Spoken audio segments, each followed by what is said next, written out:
नमस्कार, स्वागत है सभी का। तो जेपीएससी ने फाइनली 17 वर्षों के लंबे इंतजार के बाद जेट झारखंड पात्रता परीक्षा का एडवर्टीजमेंट अपने वेबसाइट पर अपलोड कर दिया है। इस एडवर्टीजमेंट में क्या क्या डिटेल्स है, फॉर्म भरा कब से जाना है, कब तक जाना है, करेक्शन अगर फॉर्म में आपने कुछ गलत भर दिया तो वो कब सुधार किया जाना है, सबको लेकर के डिटेल्स में मैंने एक डेडिकेटेड वीडियो बनाया है जिसका लिंक मैंने अपने डिस्क्रिप्शन बॉक्स में दे रखा है। तो अगर उस वीडियो को आपने मिस कर दिया है तो जाके जरूर चेकआउट कीजिए और वीडियो को कंप्लीट देखिए ताकि कोई भी इंपॉर्टेंट इंफॉर्मेशन आपसे मिस ना हो जाए।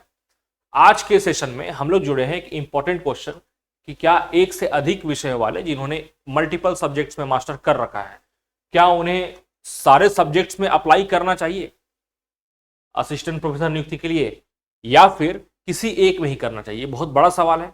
बहुत लोगों के द्वारा मुझसे पूछा गया है, व्हाट्सएप पे, कॉल पे, यूट्यूब के कमेंट पे, बहुत सारे माध्यम से, सोशल मीडिया माध्यम से मुझे पूछे गए हैं। तो आज के सेशन में हम लोग उसी सवाल का जवाब देंगे। और दूसरी बात, कट ऑफ का किस तरह से काउंटिंग होने वाला है, कट ऑफ किस तरह से रहना है, ये भी एक बहुत बड़ा चीज़ है। क्योंकि होता ऐसा है कि जब सिस्टम को आप बढ़िया समझिएगा तो उस अकॉर्डिंग प्रिपरेशन ज़्यादा बेहतर हो पाता है। जैसे कि आपके मन में अगर डाउट है कि मुझे एक सब्जेक्ट से फॉर्म भरना है कि दो में, तो आप चाह के भी प्रिपरेशन नहीं कर पाइएगा कि हम दो रास्ते पे खड़े हैं, आपको चुनना होगा। ठीक है ना। तो इसको लेकर के बहुत क्लियर जवाब है कि आपके मन में अगर डाउट है कि आपको एक से भरना है कि दो से भरना है, तो बिल्कुल क्लियर हो जाइए कि आपको सिर्फ और सिर्फ वन सब्जेक्ट का ही चूज करना है, एक सब्जेक्ट को ही चुनना है। इसके दो मुख्य कारण है। पहला मुख्य कारण है कि इस एडवर्टीजमेंट को बेस बनाया गया है यूजीसी का। ठीक है ना। इस एडवर्टीजमेंट का बेस बनाया गया है किसको? यूजीसी और सीएसआईआर नेट का, चाहे वो सब्जेक्ट का बात हो या फिर सिलेबस का बात हो।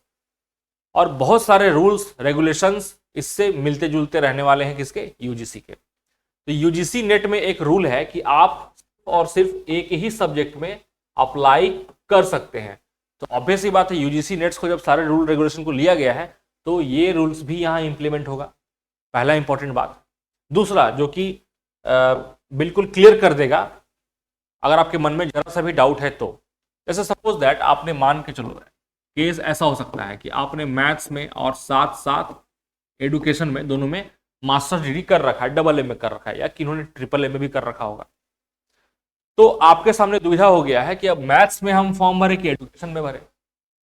ठीक है ना। हो सकता है कि किन्होंने साथ साथ ज्योग्राफी का भी मास्टर डिग्री लिया हो।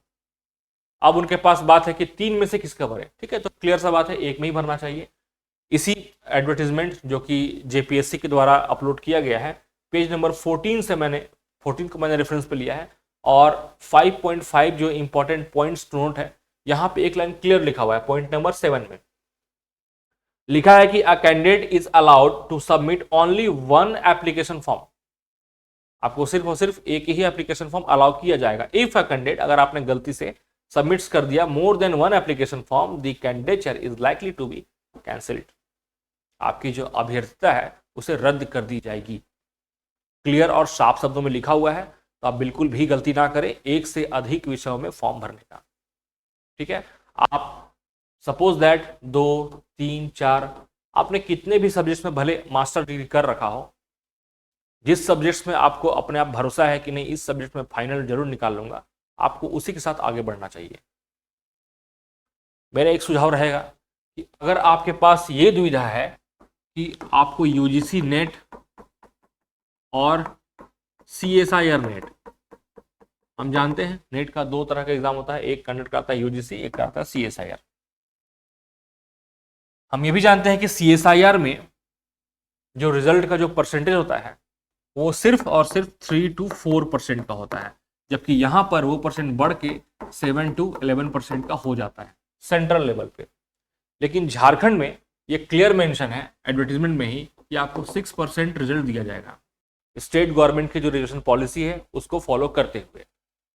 अब वो पॉलिसी क्या है, क्या क्या है, उसको लेकर के मैं एक सेपरेट वीडियो बनाऊंगा। जैसे आप लोग जानते भी होंगे, अभी कुछ दिन पहले ही सुप्रीम कोर्ट के द्वारा एक बहुत ही बड़ा एक फैसला भी आया रिजर्वेशन को लेकर के। उस फैसले का इस एडवर्टीजमेंट में क्या फर्क पड़ने वाला है, इसके बारे में भी हम लोग बात करेंगे, ताकि फॉर्म भरने टाइम आपसे किसी भी तरह का मिस्टेक ना हो जिसकी वजह से आपको आगे जाके पछताना पड़े। ठीक है। तो मेरा ये कहना था कि यहाँ पे हम देख रहे हैं कि सीएसआईआर नेट में परसेंट बहुत कम रहता है, सिलेक्शन का चांस बहुत कम रहता है। यहाँ पे इसके बनस्पत ज़्यादा रहता है।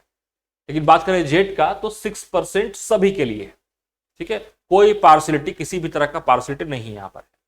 तो ये बेनिफिट क्या होगा कि एक सब्जेक्ट आपके पास यूजीसी नेट वाला हो, दूसरा सब्जेक्ट सीएसआईआर नेट वाला हो, तो आपको सीएसआईआर नेट वाला ही सब्जेक्ट चुनना चाहिए।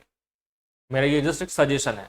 बाकी आपका इंटरेस्ट, आपका कमांड, आपकी ज़रूरतें कैसी है, निर्भर चीज़ें उस पर करनी चाहिए, ठीक है। अब बात करें कट ऑफ को लेकर के, तो कट ऑफ मैंने जैसे बताया कि 6% लोगों को उठाया जाएगा और ये ऊपर से रहेगा, ठीक है। तो जाहिर सी बात है कि अगर 100 लोग फॉर्म भर रहे हैं तो 6 लोग को पास किया जाएगा, बाकी 94 लोग को कर दिए जाएंगे डिस्क्वालीफाई। वो या तो यूजीसी नेट सीएसआईआर जो हर 6 मंथ पे एग्जाम्स होते हैं उसकी तैयारी कीजिए, या फिर अगले जेट का इंतजार कीजिए, जो कि अभी नज़दीक में तो संभव नहीं है, ठीक है। बाकी आपका ऐसे ही इंपॉर्टेंट अपडेट्स हो चाहे सेशन हो, जुड़ने के लिए बहुत बहुत धन्यवाद। जय हिंद।